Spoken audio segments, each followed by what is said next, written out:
7:05. Ready, James? All right, here we go. Let's do it. All right, here we go. Hey, this is Joe Kenn for the month of April's, right? We are April. Yep, not May yet. Dynamic discussions. On behalf of our owners, Kurt and Tammy, our producer, James, we'd like to welcome Coach Matt Cates from Penn High School in Indiana. There's two other names that are attached to Penn, though, isn't there, Coach? Yeah, like a long name of the high school, like Penn Madison something high school. Yeah, that's the school district, Penn Madison Harrison. It's a big name for a huge school district, so it fits well. Yeah, I was like, okay, well, is it Penn High School? Is it Penn Madison? Is it Penn all three? So you guys just go by Penn? Yeah, the high school just goes by Penn High School. The school district itself has the three different Penn, Madison, Harrison. Gotcha. Well, we appreciate you taking your time out tonight. And as usual, this will be uploaded by the end of the week on YouTube. If anyone has any questions, you can hit the chat and we'll get to those questions. We've done a very good job of getting all questions answered that are submitted. We only had one tonight and we'll get that to Coach later in the show. So Coach, man, again, we appreciate it. I know we want to talk a little bit about your room because as you just said, was probably a long time coming through the COVID process. And now that you've got it settled in, give us a little bit of the background on the planning of that, because it had to be a lot different going through a pandemic and things getting to a halt, training kids alternatively. If you can fill us in on that, and then we'll dive a little bit into the room. Yeah, I mean, our history with our weight room kind of goes a little bit before the pandemic with some of the issues that we had. Our weight room actually, a background of our school, we have, we're, I believe, the fifth biggest school in Indiana. So we have about 3,500 students. So our class size for the amount of athletes that we train currently sits in between 800 to 900 kids. And then we do middle school as well. So that's 800 to 900 student athletes per week. And then middle school could be a variation of who shows up, but that could be 100 to 250 that are registered too. So we see a large amount of student athletes on a weekly basis. So our old weight room was actually upstairs on the second floor. So anybody that sees this on YouTube or anything, if you're ever planning on a weight room on the second floor, maybe re-go back on those plans or find an alternate route. But what ended up happening was we actually broke through our floor twice. Through Olympic lifting and even just deadlifting and everything else like that, but broke through the floor, got it repaired. And then 3 years ago, it happened again. I believe 3 or 4 years ago, it happened again. And we had to kind of shut down the room itself to repair it. So that 8-month period was kind of, gimmicky, like what can I do with this many athletes if we don't have a weight room? How do we train? And luckily we have a fitness center type of I guess the best way would say it is kind of a mini field house attached to that, where we have a couple gyms and things like that. So we were able to use that space, but you have to come up with a lot of things to train that many athletes. So we kind of went through that period. I kind of call it my down period, trying to figure out stuff if we're not used to a weight room. But again, like we tell our kids, you kind of just, you keep going, you don't stop, you don't complain, you don't make excuses, you still got to train. So that's what kind of started all this. So based on the amount of students we have, the needs that we have, then obviously being on the second floor and busting through the floor twice, that kind of started all this. And we loved what Dynamic had to offer. The representative that we worked with through Indiana was Chad Bothune, and he did a great job of presenting what Dynamic had to offer. Obviously, they're a sales rep of you guys, and ultimately we wanted something that was new. We had a lot of customization. We had a lot of options that we wanted. We had some color schemes that are very unique to Penn, and overall just quality. I mean, we wanted something that's going to last forever. It takes a lot of pounding, and people don't look at the weight room. Well, some do, but the people that understand it know that a weight room is a classroom. I mean, we have every block, all class periods a day. We see like I said, we're going through 800 to 900 student athletes at the high school level alone every single week. And that's all day before school, during the school day, every class. This stuff's going to take a lot of pounding and a lot of beating. And so we wanted something that we knew was going to last. And so ultimately we went with Dynamic, because they checked every single box we wanted. And being able to work with Chad and then working with Dynamic, it was an awesome process. It was a fun process. Be able to do that. And yes, there was some issues with COVID from the shipping, but we talked pre-start that it wasn't really just the equipment. I mean, we had a piece of our technology. Our technology down here is outstanding, but it's over my head on what exactly it is. But a piece of technology was sitting in California on the shipping container, and that was there for about 2 months before we could even have that installed. So it was kind of it was a blessing to have the opportunity to build this for our student athletes and to have Dynamic do it. The negative was it was during a pandemic, but at the end of the day, everything was completed maybe a few months later, but it still got done, and we're very happy with where we're at and proud of what we were able to put together. So let me ask you this. Going into this, I'm going to guess that the room was already on the second floor when you arrived there. Yes. To start. So my question would be, if they built the room on the second floor, because wouldn't they have thought, or did they not have any understanding of probably, and again, they probably did this after the school was built, about reinforcing the floor. I know a lot of second floor weight rooms that you hear from an original build, they'll reinforce the flooring with additional maybe rebar or special type of flooring to help absorb the shock. Obviously, they didn't do that there if you're having cave-ins. Yeah, and I think it was built in, I believe, 94, 95, or 96, that addition of the upstairs room. And it was designed more around machines, Gotcha. not so much dynamic Olympic movements and various bench presses, incline press, different things like that. So obviously, as everything evolved with adding the Olympic lifting and the sheer amount of kids that are going in there, regardless of how they fixed it or didn't fix it or what it was, it just wasn't designed for the purposes of where we were heading with everything. And it's funny you bring that up, because we have people that tour our facility now that are looking to build, and everyone wants to talk about, well, the equipment.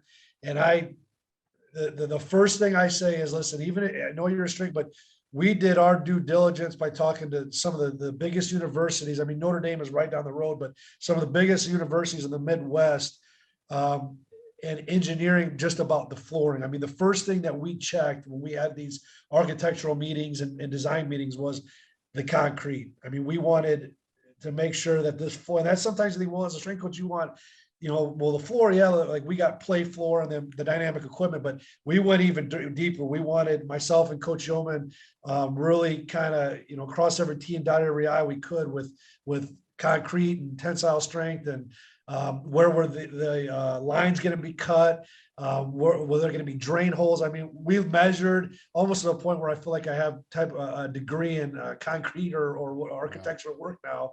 But you really got to go and make sure you sit in on those meetings to learn, but also to make sure that everybody that's part of it understands that this floor, that not just our lifting floor, but the concrete, the what's underneath it is going to take a pounding on a daily basis. I mean, really, it really is. So besides just the equipment being able to uphold, I mean, we really crossed our T's and dotted our I's with how this concrete was going to be poured, and everything else like that. So I know a lot of the questions we were asking in the beginning was kind of like, well, wait, you guys are just like strength coaches. I didn't think you guys were going to be coming with this kind of stuff, but it really is that important. So anybody that is designing a room, because this obviously was an addition, this room did not exist before this process. So the being a part of every single meeting, so you are not and blindside is not the right word, but also they have to understand what you're doing on a daily basis too. So it's my job and our coach's job and our administrator's job to make sure that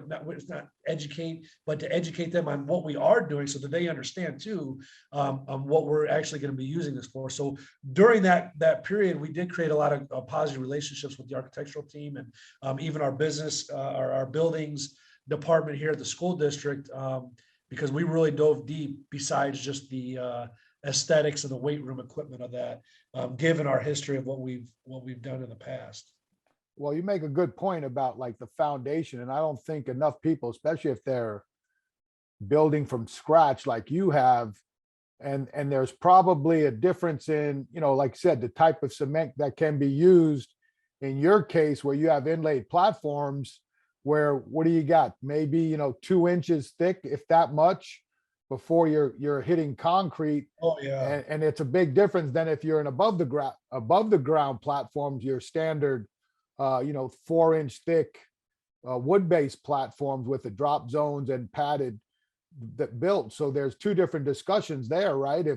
Is the facility going to be inlaid platforms, or is the facility going to be above ground platforms? And that could determine, probably depending on what the costs are, that could change the difference in the type of concrete and how they lay it out, and if they are going to reinforce it with any type of special adhesion or whatever they use on that particular types of things that happen with construction and building out large facilities.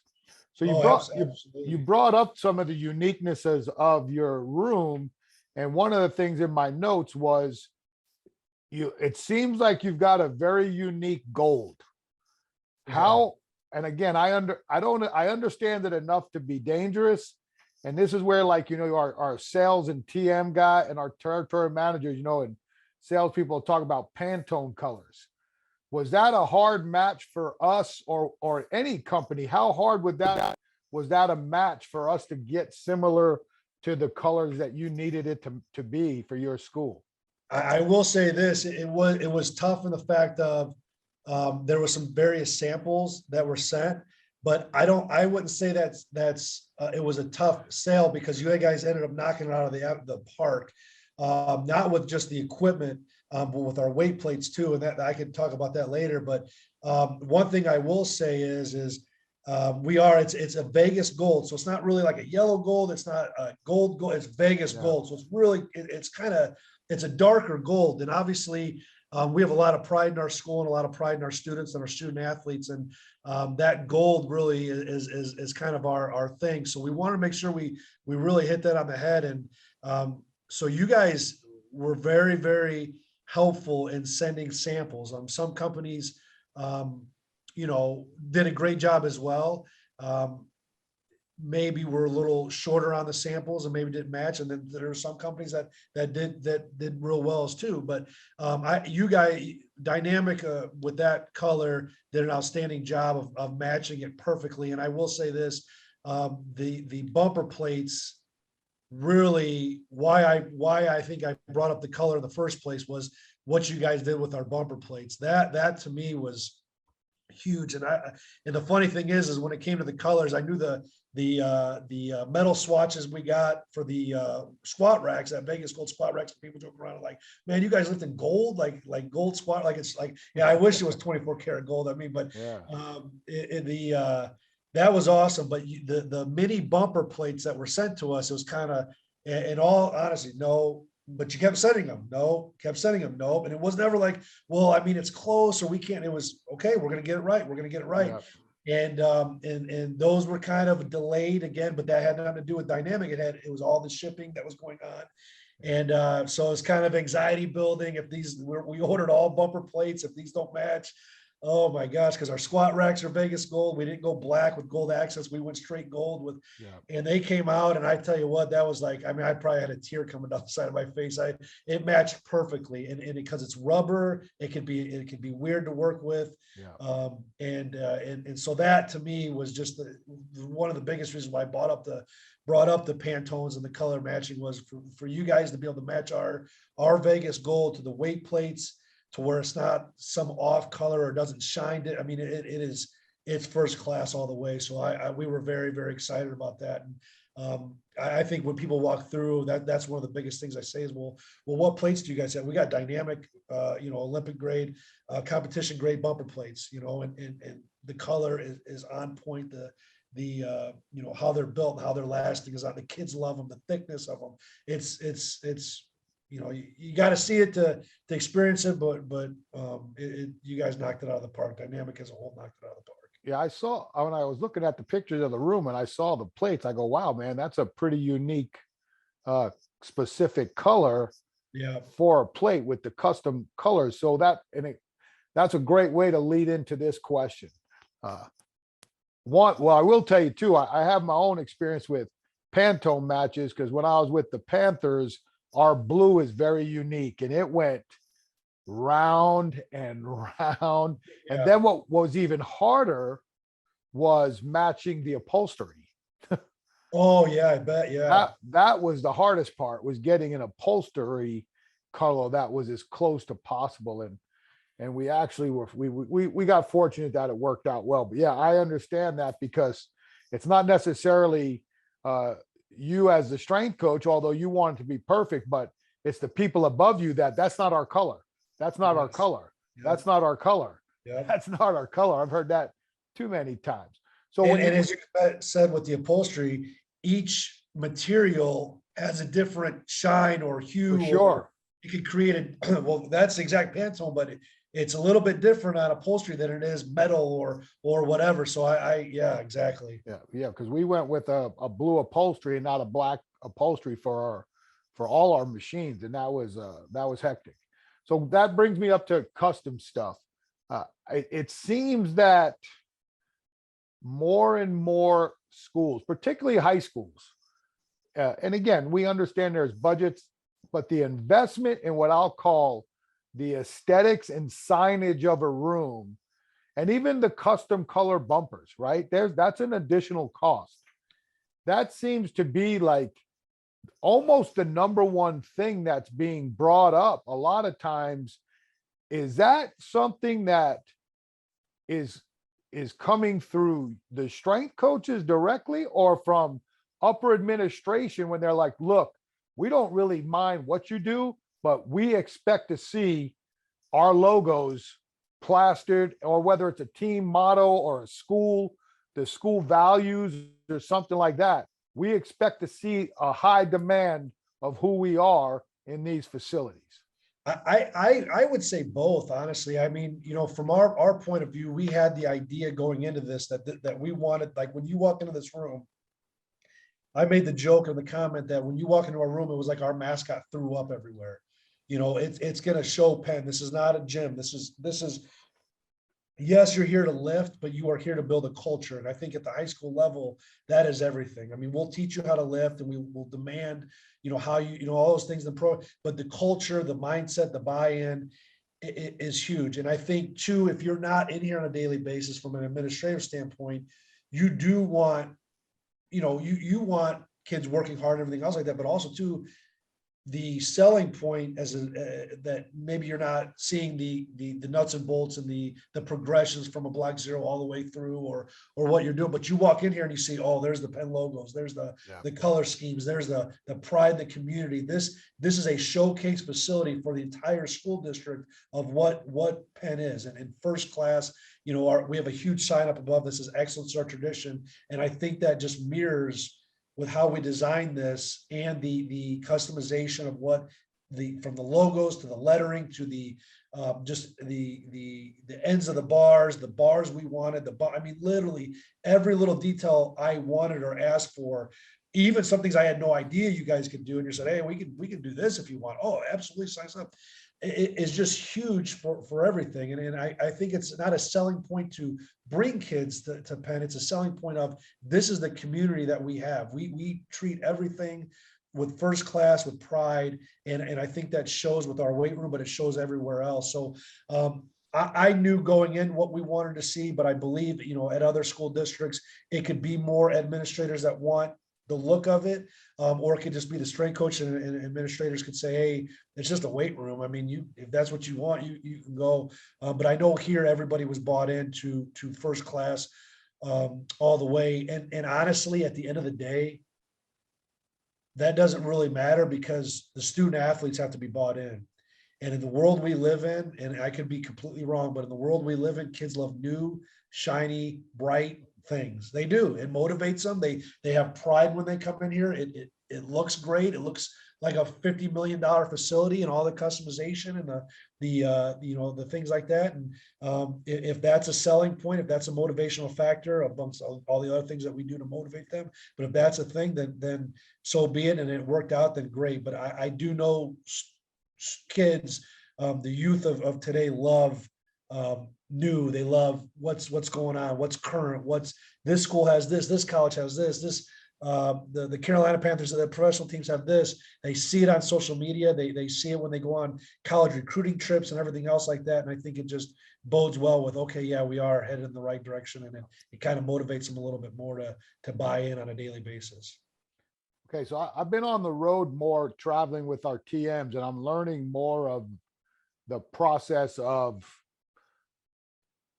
putting out the quotes, giving out the renders, feedback on both ends. In your particular situation, you present this package to your school board, I'm going to guess, or your administrators, or how does that process look for you guys? Because I've found everywhere I've talked to, it's something different. My question is here you are the coach. You want this. They've told you you're getting a new room, and then, you may have to put it out to bid. And then for whatever particular reason, the school board goes in a different direction. How do you guys work in a relationship that you get what you feel is the best, even if the school board may look at it from a different standpoint, whether it be financial differences or even to a point where, someone on the board may have a relationship with a company, and there's a lot of I don't think enough people understand when it gets to that close to making the decisions, there could be some political things that happen. And then was this all school board donate, or was there fundraising involved, and what type of effort was that to raise the money for your facility? Yeah, that's so I guess the best way to answer this is the kind of the process of it. So I think as a coach, you can't now, part of my thing was, what are other schools our size, when our weight room fell through, what do other schools have, right? So you have to show a need, but again, you don't ask, like, are you actually lifting? Are you producing results? Are you getting more buy-in? Is there more students taking your class? And I think too, you have to show a need for a new facility. We obviously showed that through the population size, through the obviously the facility needs. So you have to prove that. A lot of people say, well, they have this, so we should have this. Well, it doesn't work like that. It's a public school. Not everybody has the same type of monetary, benefits or whatever the case is. And or like what you were saying too. I mean, politics or one doesn't want it or doesn't feel the need for it. So regardless of what school you're at, I think as a strength coach, you have to show need. And we have a lot of our athletic coaches bought in, a lot of student athletes bought in. So we expressed and showed that need. Now, and then from there, it was, okay, our administration is outstanding. Our athletic department at Penn is amazing. Our administration through our principals, and then in ESC through our superintendents and school board are absolutely amazing.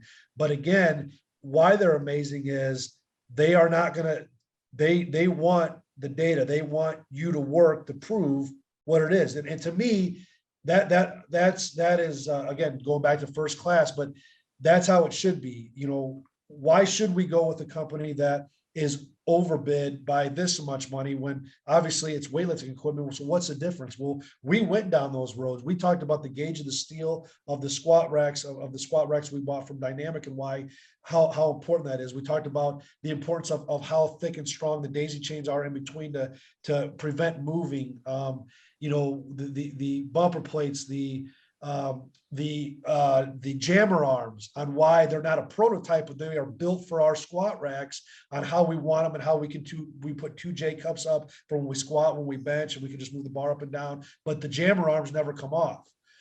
Storage. that's another, well, you can't just put all these fun gadgets on the floor, the handles of the gym, or what are you gonna do with them when they're done? Where's the storage at? Based on the size we're gonna give you, right? Okay, I'm a strength, we're gonna go in the room, good. Give me a 25,000 square foot facility. Let's go. It doesn't work like that. Here's Coach Cates and the athletic department and Penn High School. Here's what you do have. So what can you do with it? Well, that's where the customization comes in and the uniqueness of our weight room. So you have to, how it worked for us was we went through a lot of meetings just like this with administrators, ESC members, architect team, the architect team, the engineering team. We went through meetings like this with the different weightlifting companies. It was a public open bid at the end of the day. So we were able to discuss that, but and you have to just show the value in each and everything. One thing that myself and the coaches and administrators that were part of this committee did is we put together a spreadsheet and kind of listed the pros and cons of every single company of how it would fit for what the space that we have and the amount of student athletes that we have. Because again, our new weight room facility is a little over 4,000 square feet, I believe. So it's still not some, huge 20,000, 15,000 square foot. So what company can we go with that is going to fit the needs of our athletes, the needs of the program, and the needs of what we want to do? And I think that's what our administration does a great job of, is they're not just going to just rubber stamp something and say, okay, here you go. I mean, there's the money. And I mean, they are going to ask a million questions, but not only that, it's basically like, okay, Coach Cates, you're the strength coach, and we see that, but this impacts, like you said, the school board, the administration, the school, the students, the parents, the community. Why is this the best interest of the Penn community? And so we went through months and months and months of red X's, of proving, of getting research done, of again, like I said, finding the gauge of the steel and how long we believe that would last, given the amount of athletes that we have coming through here. So there was not a stone unturned at the end of the day to where we were all with the presentation at the end of the school board, and with our assistant superintendents and superintendents and the ESC team, and then our administration here, to say, okay, this is it. This is what's best for Penn High School. This is what's best for Penn students, and best for Penn middle school students in the future, and everything else like that. And so I guess, long story short, I might get long-winded on this, but do your due diligence, and hope that your administration ask the right questions to push you to do your research and to find the absolute best for what you're trying to do. And I will hand it to our administration did that. And that's why, again, I believe we're first class and they're first class, and we have the community and the school district that we have because of who they are. And they really push that envelope of, okay, perfect. We trust your what your vision is, but just teach us, show us, prove to us why this is the best. And that process was fun. I mean, there were some stresses to it, but at the end of the day too, you're as you're talking about this, and I'm going through this, and I'm asking the dynamic reps this, and I'm asking Chad Bothun, who was the sales rep, through those questions, and then the other companies, you kind of learn a lot about yourself. Oh, yeah. in the program you're putting together, and what actually is going to be long lasting. And that's why at the end of the day, I'm still sold. People, one of the first questions we always get asked is, well, what would you do differently? Would you pick something differently? And it's no, we did enough research and due diligence to know that dynamic is what's best for us. And we're very proud of that. I got a question for you that just popped up. So let me ask you this. I'm not sure what it is in your area, if it's open enrollment or how it goes when people choose high schools, but just to like in the Ohio area, Indiana, in that Midwest area, how much do you think these rooms are making a difference in, like, let's just call it the recruitment of high school athletes leaving middle schools, and when it's time for them to choose what high school they feel is their best interest to maybe improve themselves athletically? And let's face it, when you're entering high school, if most kids have aspirations, if they're playing sports at a high level, to get a scholarship. And Mhm. it's no different than college now. It's trickling down. We'll talk a little bit about training in a second, but like when I created Block Zero 20 years ago, it was because there was no high school strength coaches. And now there's very good strength coaches in high school that are using this plan. But now I've come to the conclusion that now it goes down to the sixth, seventh, and eighth, not eighth and ninth now, because Yeah, things are gravitating towards that. And like you even brought up, you're training with middle school 1,000 kids a day, 1,000 kids a week rolling through yeah. there. So is there in your area now uh, where they're utilizing what's going on in the weight room as part of a recruiting tool with the bigger sports? Well, the recruiting factor, so in Indiana, you have to live in the school district to go to that school. There is transferring, just like I'm sure there is all across the state. And some schools have different policies compared to like what Penn is as a public high school, public school. So you have to be a resident of the school district to come to the school. So I guess the best way to answer that is, if you're moving to an area and it's like, okay, well, if we live in this neighborhood, we live in this neighborhood, what's best for us. And I think at the end of the day, school districts are extremely important to the family dynamic and environment of not just, well, how nice is the house, but the growth of your child. You know what I mean? The growth of your child. And you look at a school like ours, we do have this beautiful facility. We do have beautiful athletic facilities. We have our softball, baseball fields are turf. We just built a beautiful locker room for our athletics that are outside. And but we also have a nationally recognized robotics team and a bunch of different clubs and theater and an outstanding nutrition, with our cafeteria and food services and the different things that are going on here. So to me, yeah, I mean, it's because obviously, it's not like college where, yeah, you can recruit. Obviously that's against the process of what you're supposed to do as a public school, because you have to live in the community. So I guess I would say as a parent or a family, what community do I want to live in? I think it does help in saying that, hey, I mean, yeah, academically and athletically, we're pretty successful, but overall, the growth of your child as an athlete from the weight room and the Hall of Fame coaches that we have here, but the academics here too are I mean, it's out of this world. And so I think it does help bring families maybe to the community per se, but to say that a kid would pick a school like, recruiting is that's just, it's not how Indiana is. So So you're saying you don't want me to just rent an apartment and throw my kid in there and let him come train with you? oh, it's amazing how things go these days, isn't it? Oh, hey, I did it with my own kids, so I don't want to get him. I don't want the school to forfeit game from 12 years ago, but yeah, there you yeah, go. Yeah, I've played that game. yeah. A couple of questions on the room that I noticed, and I always look at the design of the rooms myself because you just don't, there's just cool different ideas. Is it because of the way the room was set up? Is it the size of the room? Is it the way the coach trains?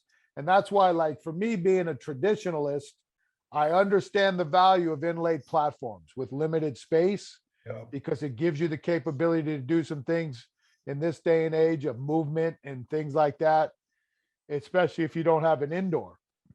I prefer above ground.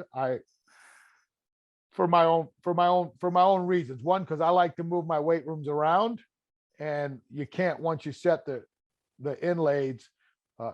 That's why, like I see you guys have the cross. I call them cross members with the signage that attach to racks, and I think there's some merit to that because it gives you some extra pull-up stations and places to put TRX and straps like that if you want, and it keeps the rack clean. That would give me a problem because, like I said, I like moving stuff. But Yeah. I did notice the way the room was set up. It was a unique way that you set up your inlaid platforms.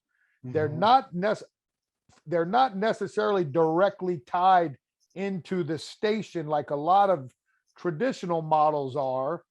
And I noticed you used your 3-tiered storage racks as kind of a separator of the racks. Can you give me a little bit of was that a philosophy reason or the size of the room reason? If that Yeah, makes sense. that's always another one is until people when they see it, they go, well, we're so used to the platforms being attached to squat racks, and then you tell them why it is, then it's like, oh wow, that's very Yeah. unique and something to think about. So the way we see things, and I was the same way. Every other weight room I've ever been in, it was always above the ground. I think that one of the reasons why platforms above, besides being able to move them around, is it signifies a certain Oh, spot. you That is, don't get me started, right, James? I can go all day on why, from a safety issue about above yeah, an inlaid platform, but let's save yeah. that for another chat. But But I can appreciate where you're going. yeah, so it's a designed area. So I've always loved that, and especially with working with high school kids. Sometimes you need to just put them in an area and leave them in an College area. and pros too, my friend. Yeah, College well, and yeah, pros too. yeah. So, um, with our new room not being like it's nice size, but it's real long, so it's narrow. So it's a So rectangle or a yes, rectangle. yep. And so we look at everything as a pod. So in the old weight room, the platforms were above the floor. So that was one pod. And then a squat rack was a pod. So they were separated. And then we always could have, okay, so if we have 40 athletes and we have this many pods, we could separate them like this. So down here, that was how we looked at it. So we have 20 squat racks and we have 20 platforms. So we look at it as we have 40 pods. So the reason why we shifted the platform over is so that behind the platform, there's that open area. There's that daisy chain cross member area. Yep. So there's no one behind them. So then the squat racks are in between the platforms, which again is not traditional, but safety wise and for my own comfort, I can have athletes lifting at those platforms while athletes are squatting, and that's why we did the half racks and Yep. and the squat racks. If we didn't do that and we put the platforms up against the squat rack, that still would not have given us, that much Yeah, space. you wouldn't be able to do something on the platform and squat at the same time. Right. And so now we literally take our weight room with the size that we have and decrease it in half. So we go from 40 pods, 2 to 3 athletes per, that's 80 to 120 kids in the weight room, to now just 20 pods. Now that's 4 people standing in a squat rack, which, I mean, especially at the younger level, sometimes your mind starts wandering and what are you doing? You're probably standing there talking to the other athlete. So this allows us to get more work done in the space and the amount of time that we have, but also too, by staggering them, we have that runway, or not runway, but that path in the back to where there's not somebody squatting, there's not somebody benching. And it really allowed us to just add more spots for our athletes to lift and do it in a safe manner with the space that we have. And that's another reason why we did the floor flat.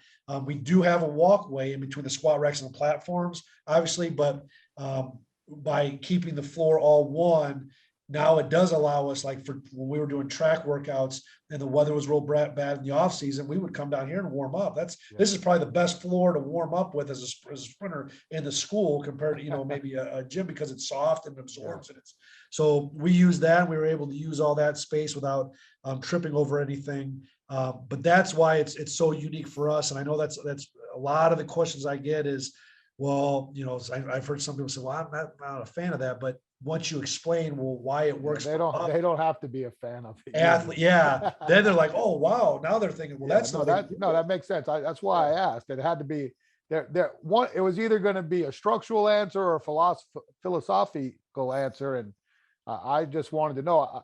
I can't remember the school. We did this school, and I can't remember exactly how many platforms it was, but they did something similar where they had a monster room. And I can't remember if it was, I think it was 16 platforms in rows of 4, that this one area was just platforms. Okay. And I was like, oh, that right there, I'd like to see how that looks when, and the way they had to picture it, they all had trap bars on it. I said, I'd love to watch how that's being coached, because that looks like that would be pretty cool to watch. if they're Right. doing something similar to you, where if they're each at each different like quad.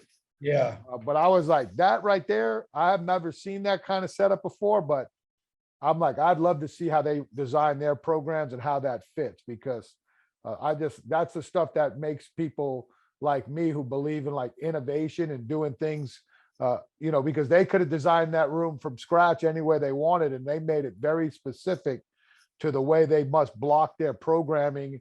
And when they have large groups in there, they have a specific way to do it. And I would love to see how that training cycle goes. Cool. So we talked a little bit about budget. We talked about the room. We talked about this serious gold. I want to talk to you about hiring processes in your area, because this is something, like you said, uh, I've been talking to people about this, and you had said that you have seen a lot of strength coach jobs or positions being opened up in your area, and you've served on some boards. So in the public school system, my first question is, and I just found this out, and I thought this was cool, talking to a coach in Texas last week, because a lot of times these schools now that are hiring strength coaches specifically to coach strength training classes that aren't certified to teach have to still have a teacher on record in the class to grade. In this particular case, if I heard it right, if the strength coach is a certified strength and conditioning specialist, and all he's doing is coaching the weight room, that this particular school will count that as a certification, and they can be the teacher of record. Hmm. How is that process in your area? And would a school district, if that's not the case, if you're a certified strength and conditioning coach, whether it be, and I only count the two major organizations that have certifications as the real qualifying certifications that should be utilized, is the CSCCA and the NSCA. If you hold one of those certs, or if you are dual certified, will a school district hire you? And then is there a process that within a certain amount of time that person would have to get their credentials to teach? Or how's that work in Indiana? So I think there's a lot of leeway with that. So one of the things, and it's funny, excuse me, you brought up Texas. So I'm the state director for the NHSSCA for Indiana. And Texas has the most members. I believe Indiana, we are now second with the most members, which is outstanding, because it's just such a great family community.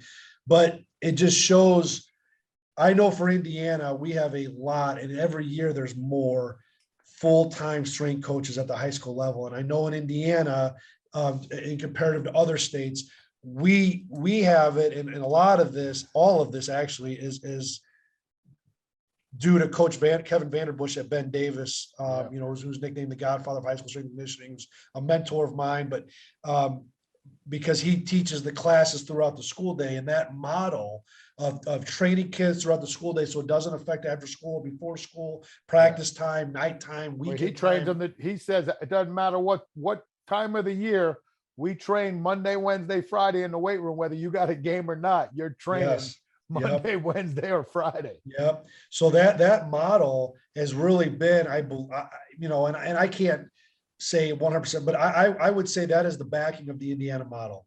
Put a strength coach, a qualified strength coach in the weight room and to teach the classes. So the first step is to find a qualified strength coach and go through that process. So I was on an interview committee for another school district, and we have other schools that always are reaching out and asking about certain candidates, what requirements do we want to see, what are we looking for, and things like that. And I think that's outstanding, because again, it's you're not just hiring someone to throw them in a weight room, or taking a PE teacher that's never done it, but they have the most years experience, and then putting them in the weight room to all of a sudden now run this weight program. They're doing it the right way, which I believe is why Indiana's doing so well as leaders of this, and other states too. But so that's the first thing. Now, once you have your male or female strength coach, then it's kind of like, okay, well, what is their background?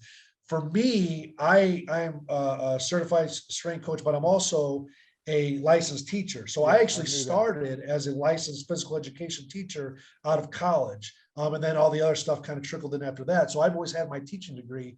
So here at Penn, that was obviously a positive. So at another school, that takes care of everything. Well, they're the strength coach and they're a teacher, they're the teacher of the record, grades attendance, boom, done.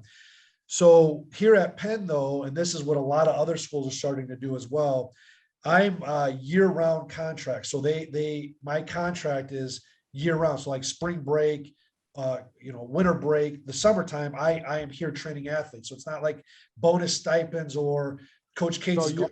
so you're on a 12-month where most teachers are on a 10-month. Yeah, exactly. So there's not a Gotcha. whole lot of like, well, if Cates isn't here, what are we doing? So I'm always here.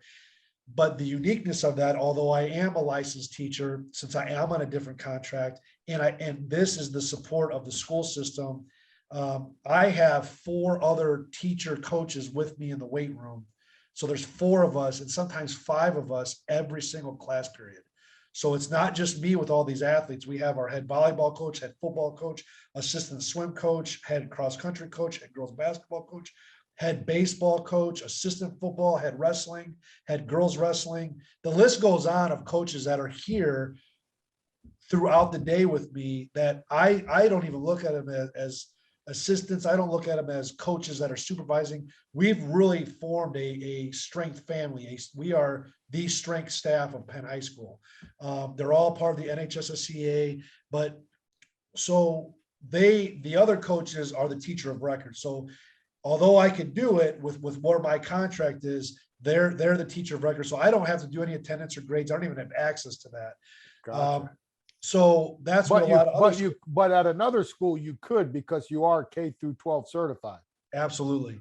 Absolutely. But I think what a lot of schools now are going with that model is because it really opens it up, because maybe, they were at the college level and they never got their high school teaching degree, but this is an outstanding candidate. The references check out. Their energy matches what we're looking for at the high school. Their passion, their understanding that you're dealing with 9th grade male and female student athletes all the way up to senior Division I or seniors that aren't playing a sport ever in college.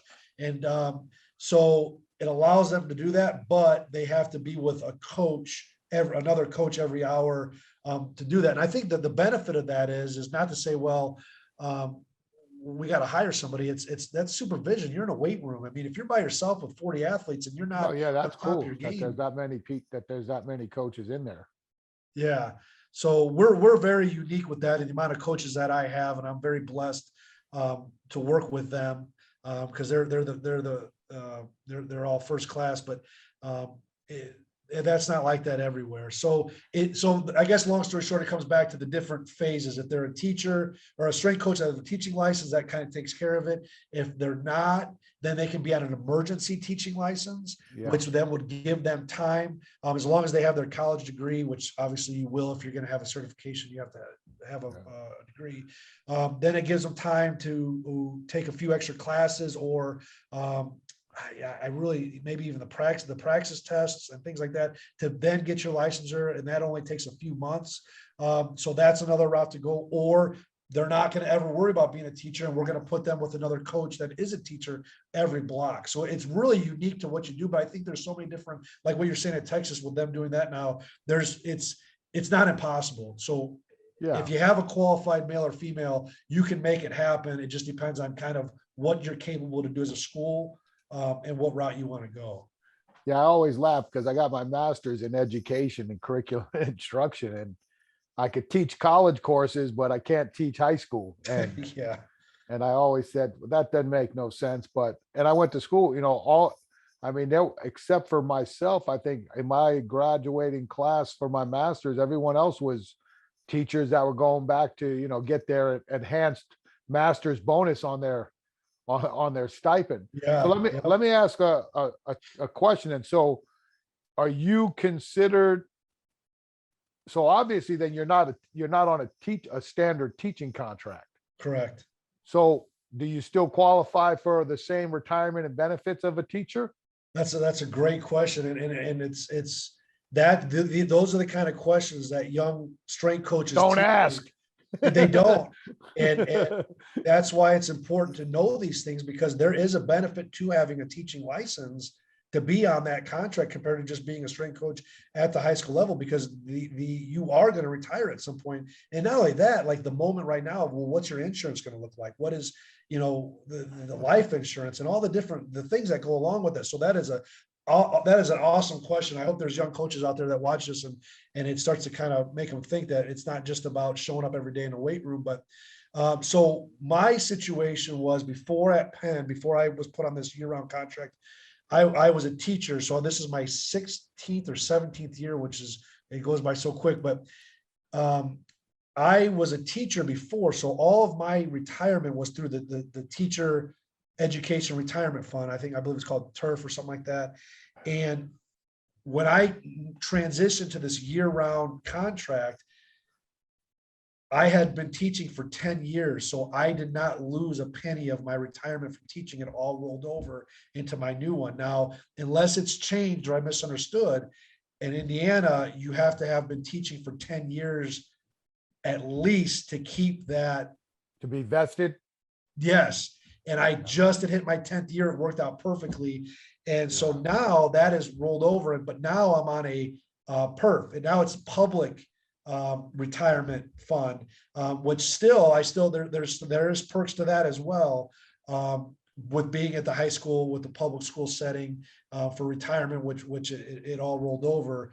But luckily I had my 10 years. So it just depends on how the school sets up your contract, I should say. But that is something to always look into and ask questions about, because it is different from a teacher to where I'm at right now. Yeah, I would say I didn't have this in the high school setting, but in college, I know when I first started, and especially if you're not going to lock it down, it's very important to know about your retirement options, because if you're young and you're oblivious to that, and you start your career in Indiana, and you sign up for the Indiana State high school retirement, and like you just said, it takes 10 years to be vested, and you leave in 5 years and go to another state, well, you've just lost 5 years of retirement.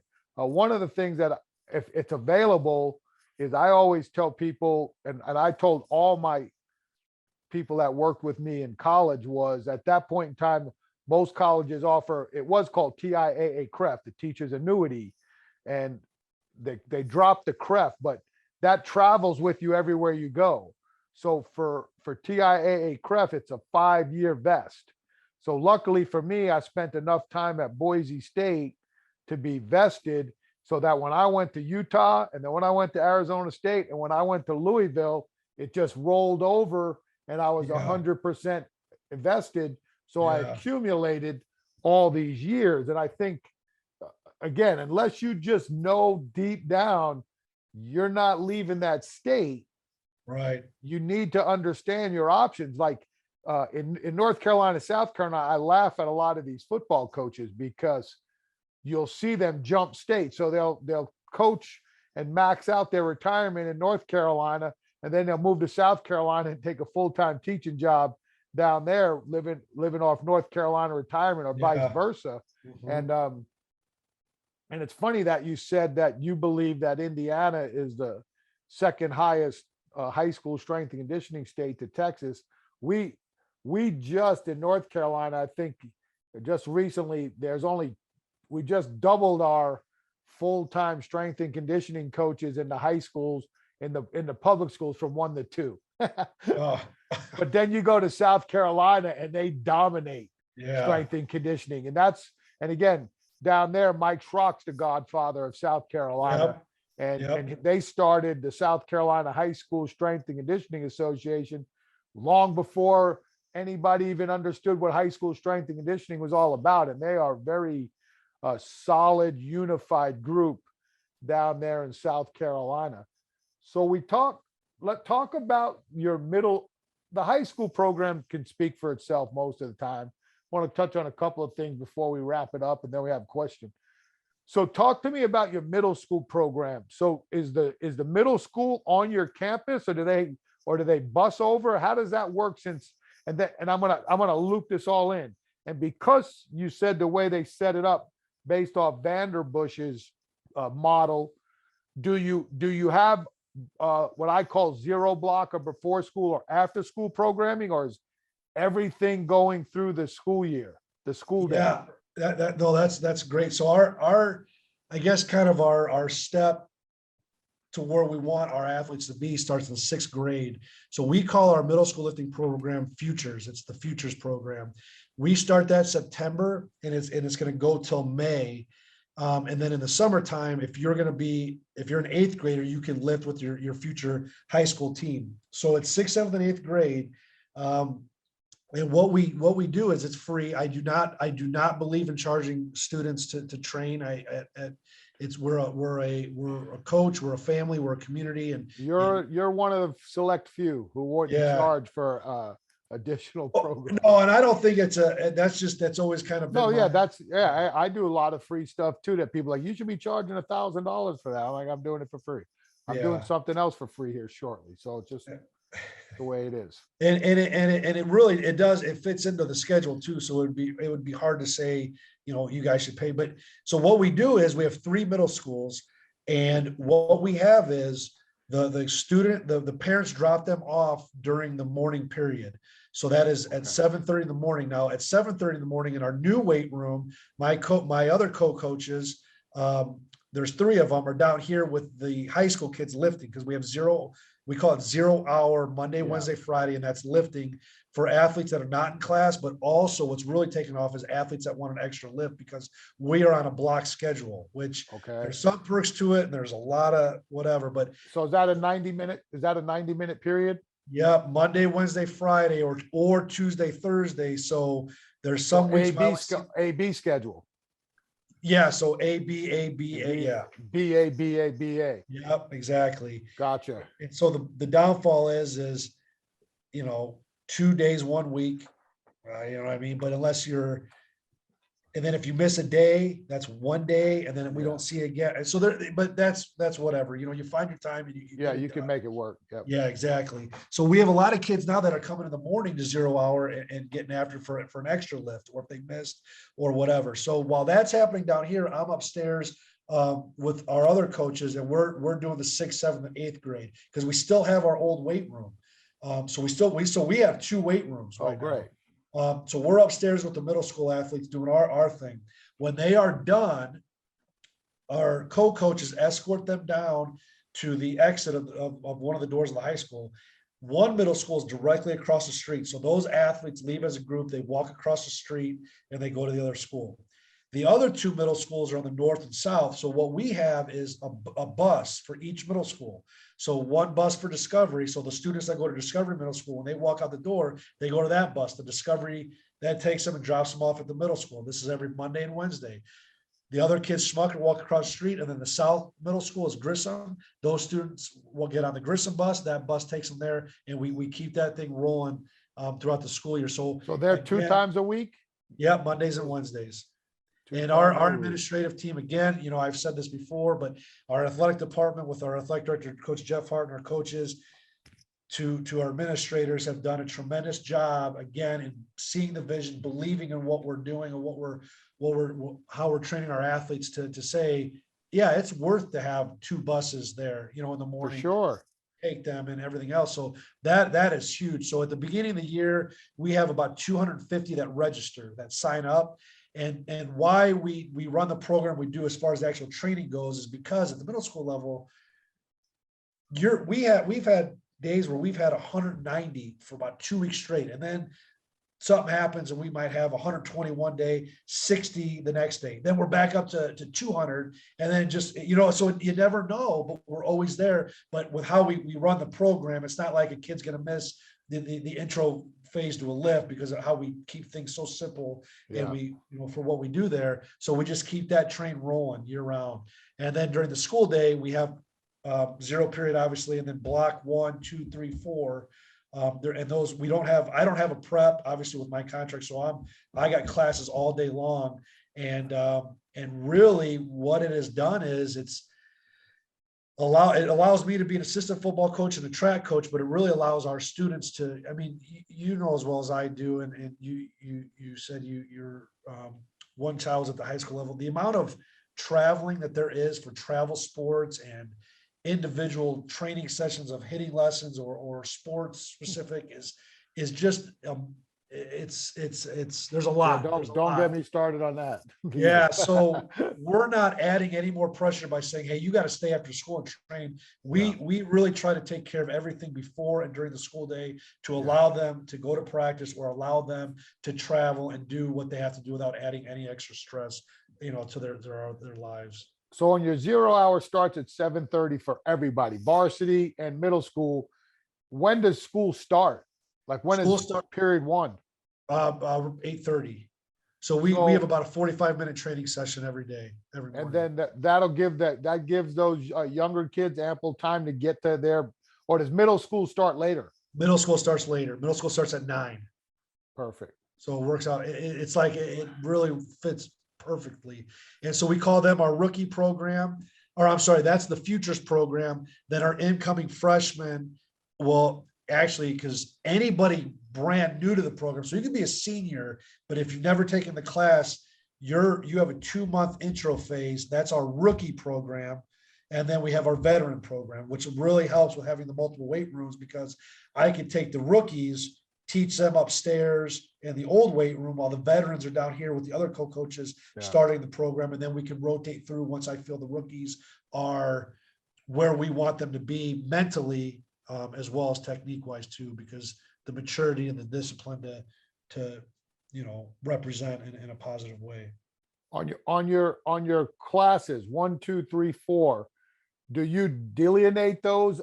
Or like, say, like I know one coach here, they had 4 different classes on a block, but like block 3 was varsity athletics women, and then the last period of the day was always varsity athletic male, and then the first 2 were like general pop. Yeah. Is yours all athletes, or do you have general population that can sign up for your strength training classes? So what we run is all athletes. The prerequisite is to be a student athlete. We also have this is another whole thing I can get into, but our freshmen that come to the high school, they take their PE credit for graduation with us in the weight room, through how we've proved that we meet the standards and we meet the qualifications to graduate with physical education credit. So at the middle school level, they sign up for PE physical conditioning. So they are lifting with us right off the bat during the school day and getting their PE credit for graduation. But the prerequisite is you have to be an athlete. Then their sophomore, junior, senior year, they take it as an elective. And then we just break them up into the rookie, the veteran, and all that type of stuff. Gotcha. But there's a lot of different things that we have to take the class, but you have to be a student athlete as a qualification. And one of the things that allows us to do that is we still have the old weight room, and we still have the cardio machine room. So we have a basic fitness class that any student can take. Gotcha. And then we also have a XFIT class where one of my co-coaches teaches that, and any student can take that as well. So they can lift. They are lifting, and so we have opportunities for other students to take weightlifting during the school day or a fitness class. So that's another unique thing that we offer, to where, because yes, if we didn't have those opportunities, then obviously everyone would want to use the weight rooms and everything else like that. But we allow for different opportunities based on skill level, and again based on want. The way we coach this is for the first day is, guys, we are going to coach you as a Penn athlete. This is not this is weightlifting, but everything that we do from the accountability to the leadership to the motivation to the standards to the KPIs to all that stuff is based on you being a Penn student athlete. If you don't feel like you can handle that, then that is your own thing. But that we will always, no matter what day it is, hold you to the standards of what a Penn student athlete should be. Okay, so with that, let me just make sure that I got this right. So the incoming freshman who's an athlete, can take your PE physical conditioning class, and that will count towards his graduation credit. And then after that, they sign that up for electives. Yep. Got it. Okay, so you brought up technology. Are you using technology in the weight room, and like whether it's VBT, and then are you doing anything with GPS or tracking systems in your sprint programs? So our technology is Team Builder. We use Team Builder, and then we do the jump mats for RSI and for vertical jump, and then we have the timing systems and free lap. So that's really the extent of the technology that we use, but we use it almost daily. Every Thursday is we do free lap fly-in 10s for all student athletes that want to show up. We keep track, and we do that upstairs inside year round, no matter what the weather is outside, because data is data and it's not skewed. So it's always the same environment, the same floor, the same whatever year round, and we can always look back on that data. So we do the mile per hour bands, the 17, 18, 19, 20, 21. So we use free lap system for that.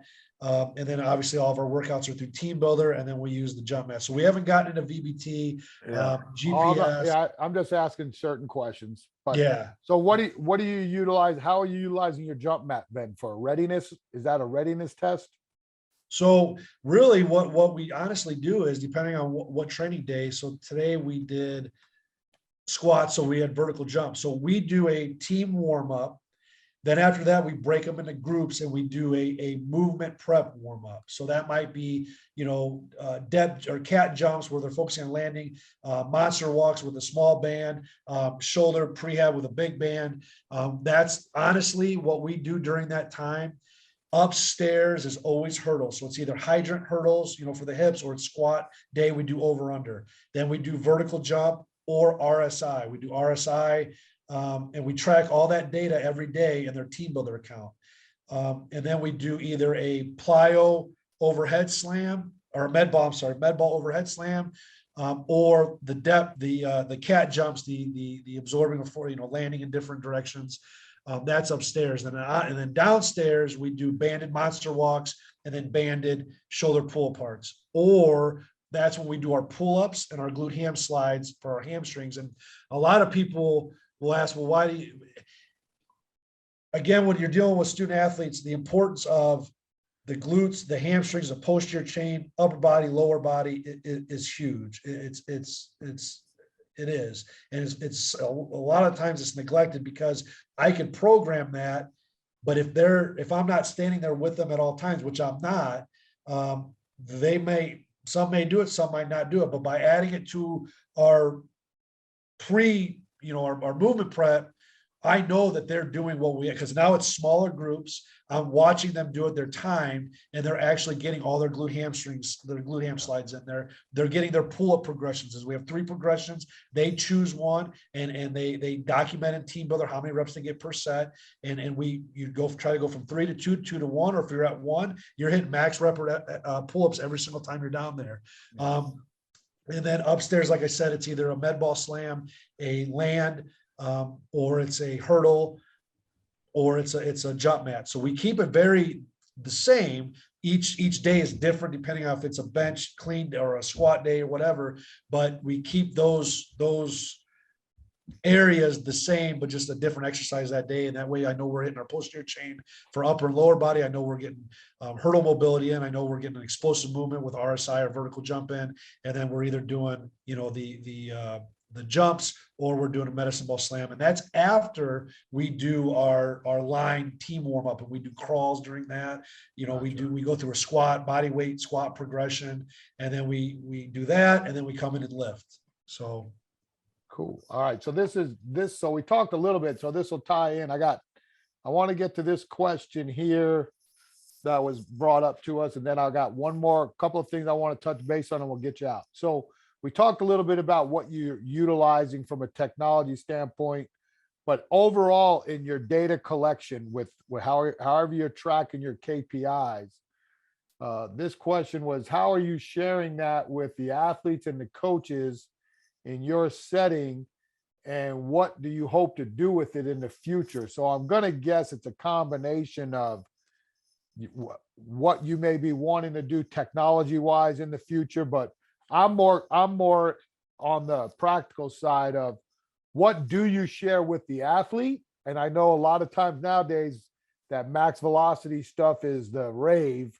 And then what types of KPIs are your specific ones for your kids when you're discussing with your coaches? So so everything's through Team Builder. Everything's documented through Team Builder, from their body weight to the vertical jump to the RSI, and then the actual weights that we're moving.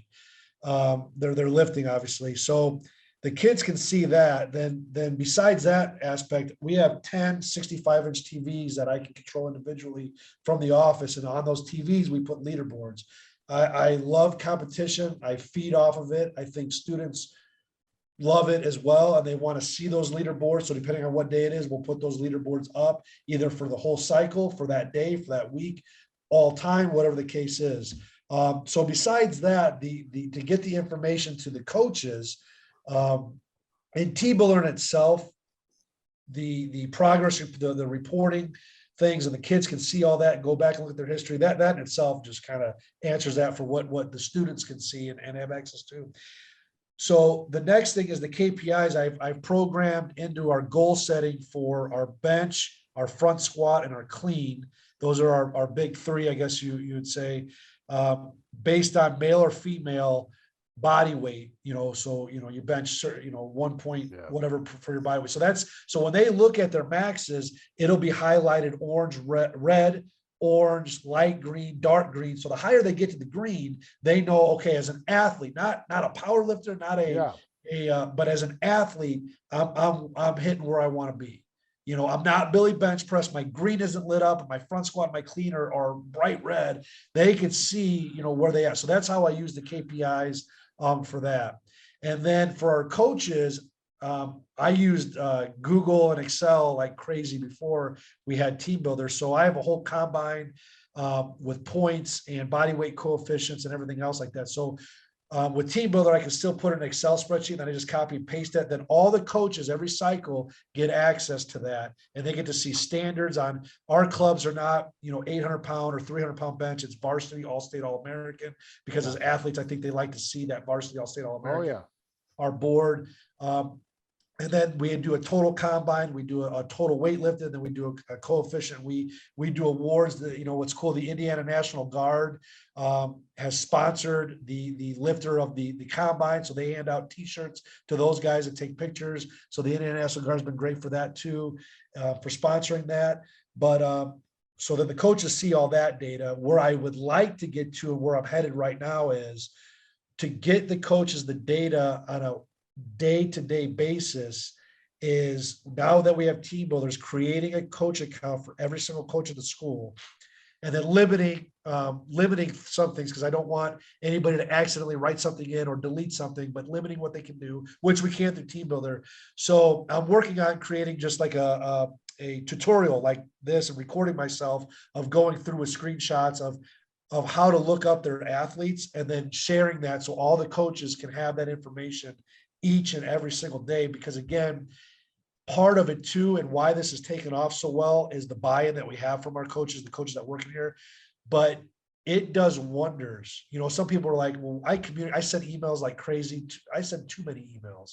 Yeah. But I am always, and some people think it's aggressive, but come down to the weight room. Just come talk to me. But not only that, come just even if you have 2 seconds, you're walking down the hallway, just come in here and say, it does wonders for a coach to say, hey, I saw you maxed out on this, or hey, your vertical jump this, or you made bars. That I'm a strength coach, and kids can love me, they can hate me, but if the coaches bought in and the coaches are seeing this, and they are bringing it to their sport, and saying at practice who was varsity, who was all-state, who was all-American, or this is where we need to be at. That is the game changer. That's the game changer. So I want to get that in the coaches' hands so they can access that on a daily basis. And so Team Builder is going to allow that. That technology will allow that. But I've got to do my part and actually put together that video of tutorial to put it there, instead of just sending them a spreadsheet every cycle that we have completed. Okay, last question. You've already brought up that you're highly involved in the National High School Strength and Conditioning Association, but if I read it right, they have this Program of Excellence Award and I believe you guys were the very first school to win it.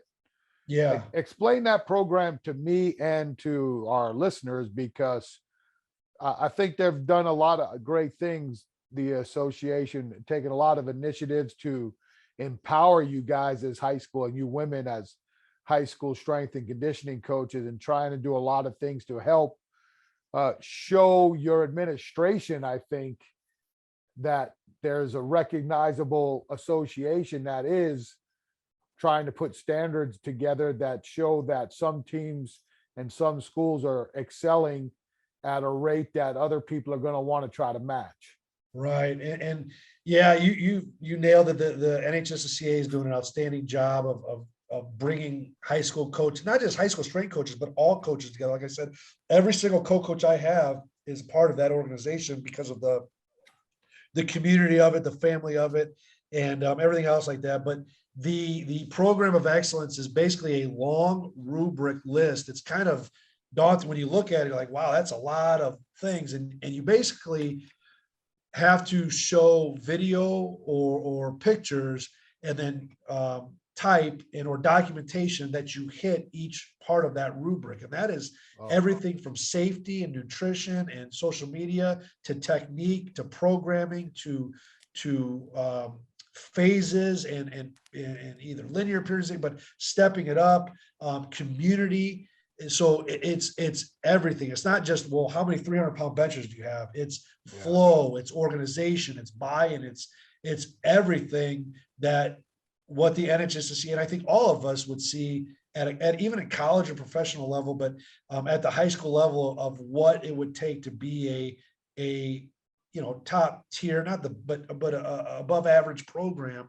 And so I put that together. The first thing, because again, I like to, we talk to our student athletes all the time about being leaders and always working hard no matter what it is. And I think just by maybe being the first and or putting the effort in at the beginning to get that done, kind of back that up, I guess I get a little bit, but it's also kind of proud for our student athletes, because it's them. It has nothing to do with me. It's what they do. And to have that. So when you're starting on, or you look at that, you can find the information on the NHSCA website, and you look at it and you say, well, that's a lot of information. Do I have time for it? But honestly, and this is not at all a arrogant, if you're doing it the right way, it's really easy to find those pieces of evidence to prove what you're doing. And I feel very confident, comfortable with our student athletes and where they're at and where we're progressing with this program to show those artifacts or evidence for each part of those rubrics to do that. And so for us, it was a little bit easier in the fact of, okay, well, we have this, and this is what I believe. And you type in why you believe that's that, or the information. And it's a process. It really is. And as it should be. I mean, you don't want to give an award out to somebody that's just there just to supervise a weight room. I mean, you want to, if you're going to put your name on it and give them a banner to hang and everything else like that, you want them to really represent what high school strength and conditioning is all about. So I think it's an outstanding program, and more schools are being a part of it. And it's just the reach and the broadness of where high school strength and conditioning has really come a long way. And I'm just proud to be a part of it. Well, congrats on that. And I'm also going to congratulate you on the great lighting. Someone must have just turned your weight room on. Yeah. And I'll tell you what's amazing is you talked about strength coaches need to know concrete. Strength coaches need to know how to put the right lighting in weight rooms too, because some of these guys don't. And I'm just the man to tell them they just don't do a good job of looking at all that other stuff. That's more important than the plates. I can tell you that. So Coach, man, we appreciate your time. We usually go about 90 minutes and we've kind of hit our deal. We can't thank you enough for jumping on with us on Wednesday night. If there's anything we can ever do for you, please don't hesitate to call. Again, on behalf of Kurt and Tammy, our owners at Dynamic, our producer James, and Coach Cates from Penn, whatever high school, Madison Harrison High School in Indiana, we thank you very much. It'll be uploaded on YouTube by the end of the week, so you can catch it again. And until next time, have a great night, and thank you very much for attending. Thanks, Thank Coach. you very much for having me. Thank you very much. I appreciate it, man. Thanks, Joe. Thanks, man.